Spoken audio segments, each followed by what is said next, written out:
Voici comment utiliser les overlays au mieux dans Final Cut Pro afin de dynamiser tes vidéos. C'est parti. Comme tu peux le voir, ici j'ai une vidéo que j'avais faite sur la timeline, il y a un petit moment de ça déjà. Je te montre la vidéo, ou plutôt l'extrait. Dans cette vidéo, je te présente la timeline et les différentes fenêtres de Final Cut Pro en 5 minutes chrono.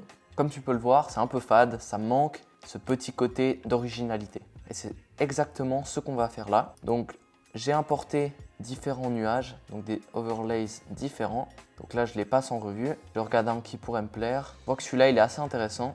Ce que je vais faire, c'est le prendre, le mettre sur ma timeline. Le problème, c'est que là, ça gâche ce qu'il y a en dessous. 5 minutes chrono. Pour ça, il faut changer simplement le mode de fusion et mettre ajouter. Et de cette manière, le noir disparaît et il ne reste plus que la fumée. En 5 minutes chrono. Je trouve par contre que ça manque un tout petit peu d'intensité. Donc je vais aller dans couleur et je vais changer les hautes lumières parce qu'un nuage c'est blanc et donc la fumée c'est des hautes lumières. Là je peux changer comme ça l'intensité. On va mettre quelque chose comme ça par exemple. Je vais changer aussi la position du nuage. J'ai envie qu'il soit dans ma main de cette manière. Voici ce que ça donne. En 5 minutes chrono. Je vais juste le décaler un tout petit peu. En 5 minutes chrono. En 5 minutes. Voilà. Et ce que je vais faire maintenant, c'est ajuster la position de manière beaucoup plus précise. Je vais me rendre au début et je vais mettre mon nuage ici. Et je vais mettre un point clé pour la position. J'avance d'une image, je décale un petit peu mon nuage, je décale encore mon nuage. Voilà. Donc, tu fais image par image, tu ajustes la position de ton nuage, tout simplement.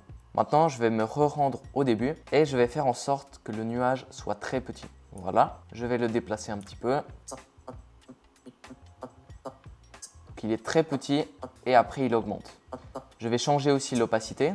Donc je vais la mettre à 0 au début et à la fin, c'est-à-dire ici, je mets une opacité à 100%. J'avance encore un petit peu dans ma vidéo et je veux que le nuage il disparaisse à cet instant-là et je remets à 0. 5 minutes chrono.